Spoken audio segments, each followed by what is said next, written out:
What's up, guys? So, behind me is my 2007 Chevy Avalanche. And before I start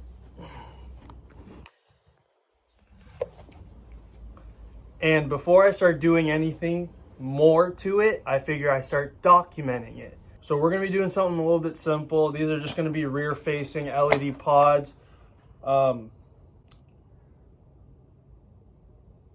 We're going to start taking this truck a little bit different in its route because I go camping a lot. I go outdoors a lot. I ride bikes. I do all these kinds of things. I go boating. So one install that I found I've really needed on this rig are some rear-facing LED pods. So that's what we're going to go ahead and install today. Avalanche is a little bit different from your stereotypical truck, so that I think that's going to be cool to do. And also we're going to do them a little bit differently. We're going with a little bit of a Baja theme style for this truck, but we're also going to kind of outland rig it up. So that's what's up to come for it. And I figure what better time than start documenting what I'm going to do to this bad boy, because you know, there's not a lot of videos out there for an Avalanche, let alone what I plan to be doing with this guy later down the road. So components that we got for today are pretty simple. We have our two pods, got our wiring harness, and we have our new switch panel that we're going to try and reconfigure with everything that's already on it. So without blabbing on, I'm just going to go ahead and start getting into this guy. So kind of the first order of business we're going to do here is clean up my 4-year-old wiring job to my old pods, my old light bar, and we're going to try and clean this up so that I don't really have to worry about fires and stuff, especially when I start doing a little bit longer distance travel with this guy. All right, so a little look inside. This is partly why we're doing what we're doing. This is my old pod switch. This needs to go. We need to clean this up. So these are just some cheap Amazon pods I got on there right now, some amber tints. That's a 51-inch curved light bar I got up there. That's actually going to stay, but these are going to go, and we're going to try and hook up the new pods to the back. Let's just go ahead and uninstall these two pods, figure out the wiring harness that's configured with this job, and just start getting back into some little tinkering. All right, and if you're still wondering why, you can see just how dated these pods are. They've started to yellow, and it's just not ideal anymore. And also, if you look at the mounting point on this guy, that's kind of janky. Also, that's low-key why you buy quality parts. Just remember, quick little tip, disconnect your battery. I got both the pods unplugged now, and now it's just time to undo the wiring so I can get the new wiring ready to go, and we'll be on our way.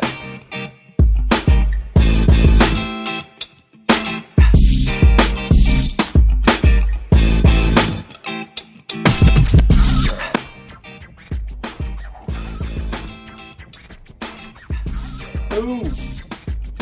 No one bites the dust.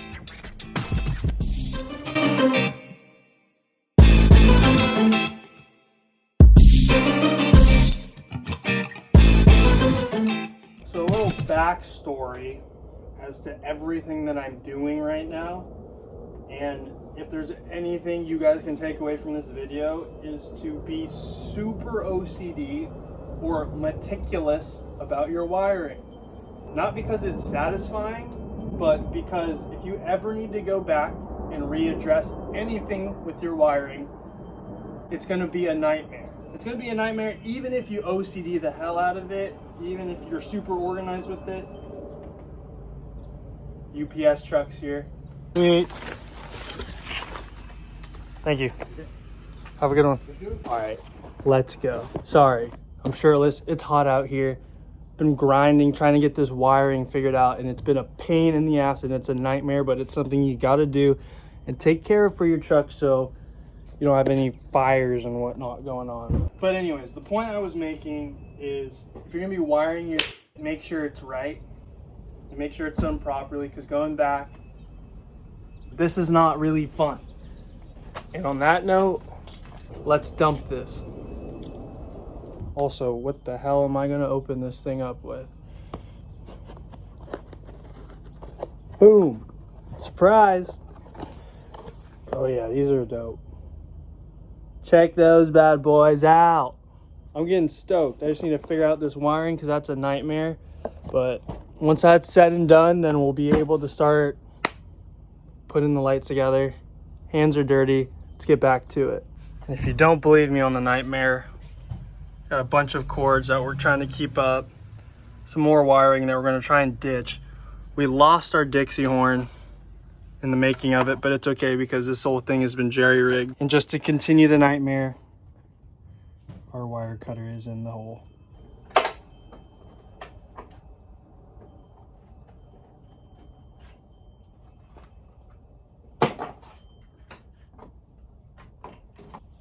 Oh man, I installed this maybe my sophomore year of high school.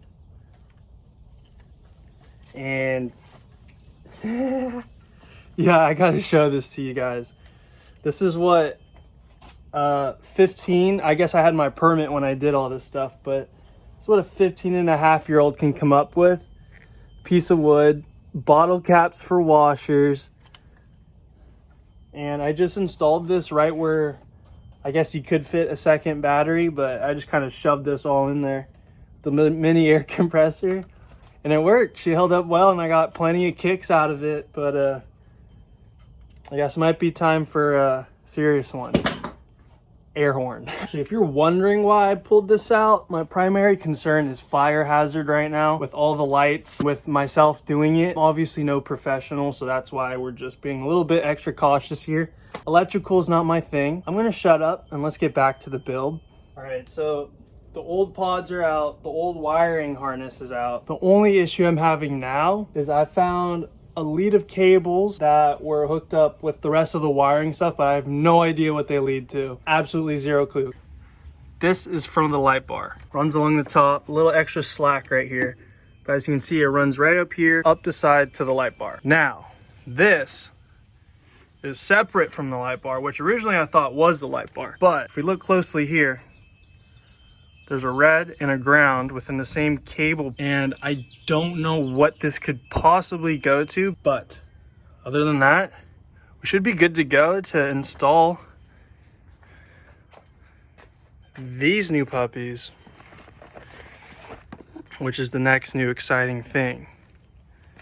So kind of just so you guys can get a flavor for what I'm shooting for is my biggest concern with the previous pods was that it would get in the way with the hood. And my second concern is I want these to sit way more higher, right around maybe here. And I want them to face outward so I can feel like they're pretty much going to serve as ditch lights, right? So, but the thing is I have that much more room. So that's my mounting point, is this hole right there. And I want it to sit maybe four inches higher, and that's the mounting point. Initially, I thought that this would be high enough and the base would be small enough to where I could just rest it right on top and have it point like that. But obviously, as you can see, it's a little bit too shallow, or I guess deep, and we need that to be more shallow so we can get up, better field of view, angle it down if need be when I'm driving. So we're gonna come up with some kind of bracket idea for that guy right there. Okay, so I think I found a solution to what we need to do to mount these pods on my truck. So we're gonna go pick up some C brackets real fast. Sorry, I'm chewing on some stuff. We're gonna hop on the floor, pick up some C brackets if they got it. If not, we're gonna make our own, head out to Home Depot, get her done, let's do it. All right, so after an hour of maybe shopping around, an hour or so. Oh, I got my thumb on the screen and I got people looking at me. I think we picked up something that we can manage to work with. Now they sell hood brackets for Suburban Tahoes and they're $60. At the end of the day, this is low-key a budget build. I don't have $60 to spend on just mounting brackets when I could spend $60 on something else. So we're gonna kind of, I guess you could say DIY. So the objective here is I'm gonna make some kind of C mounting bracket. They don't, or at least I couldn't find locally stocked retailers, I don't know, with C brackets, because ideally the goal is to mount the base to the truck, have the pod sit on top. Now, like I said, they don't have C brackets, so we're gonna makeshift something with a little bit of an L bracket. We're gonna make our own C's, because you know, 2 L's make a C, right? So we're gonna have this at the bottom, make our own C bracket like so. You guys see that? So I'll have it set up like this, not this pod, but we'll have our new pod sitting like so. So at least it's up, out of the way. This is gonna take a little bit of fabrication, because I'm pretty sure I'm gonna have to drill bigger holes to accommodate for the bases, as they are fairly larger, but I'm all for it. It'll make it more sturdier versus getting one that's already pre-drilled and too big. So let's get into it, huh? So I don't have a vise, so what we're doing is we're just gonna screw it in here, and this will be our homemade vise so I can drill a bigger hole. Eye protection is always key. I don't really have anything else. We got my Omega 100%.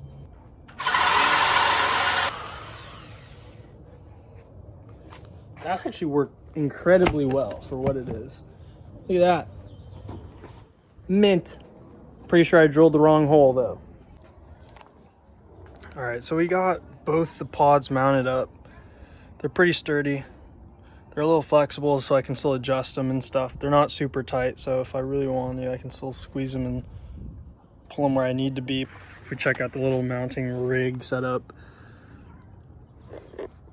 it's not bad.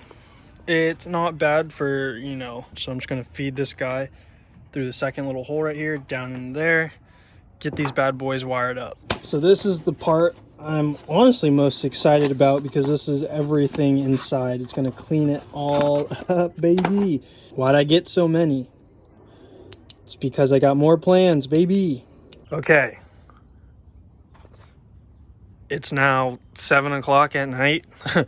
I started this maybe around 11, 10 actually, and we're just now finished. But the beauty of what I just did was all the wires are cleaned up, not done with everything just yet, still in shambles a little bit, like 98% complete. I need to close the connector for this pod, the connector for the other pod. I need to close them off so that they're fully weather resistant, weatherproof.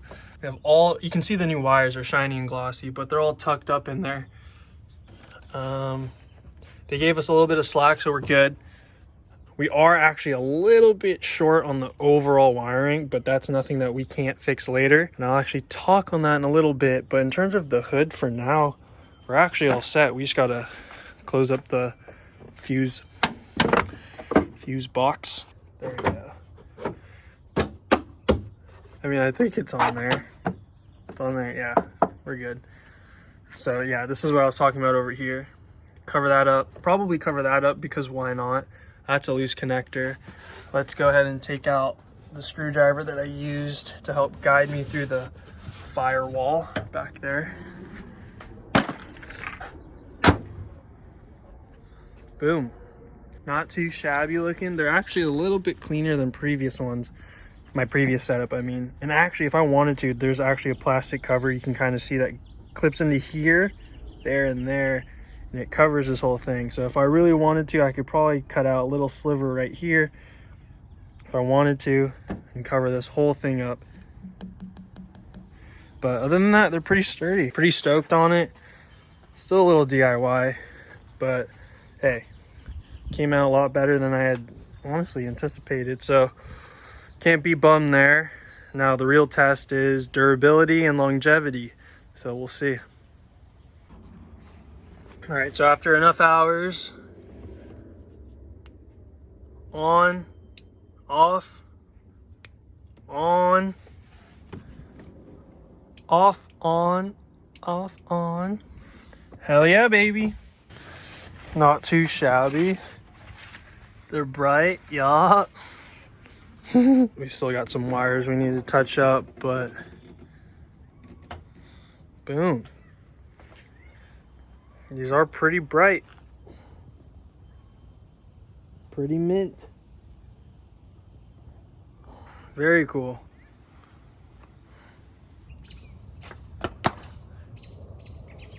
Why not throw in a little startup for you, bud, huh?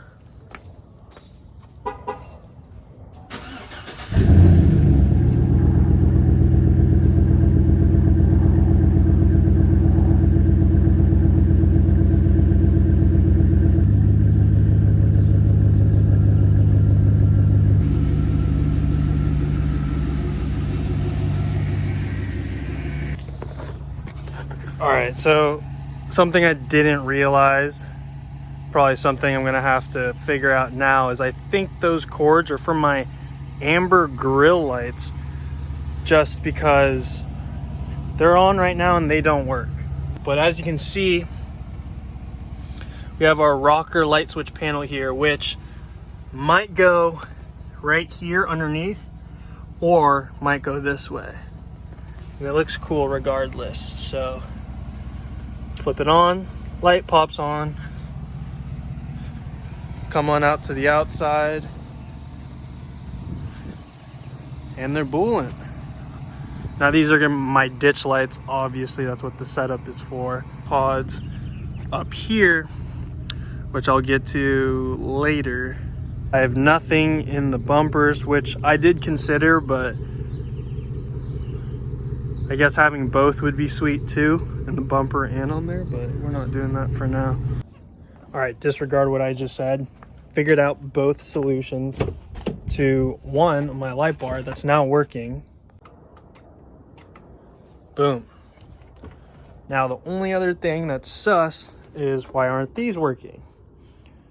I'll put a picture of it up now so you can see what it looks like with them on. They're dope. I need to keep them, right? It's definitely this. I just figured that out. So dope. So now we're good. Now the next thing that we have to do is install these bad boys. Now, I have another wiring kit for it.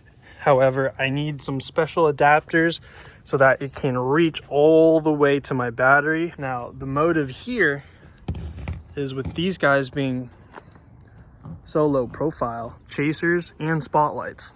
I say chasers in quotes, not actual chasers, but you know what I mean, UTV type, you know, Baja style, whatever. And what's crazy about these ones is look at that.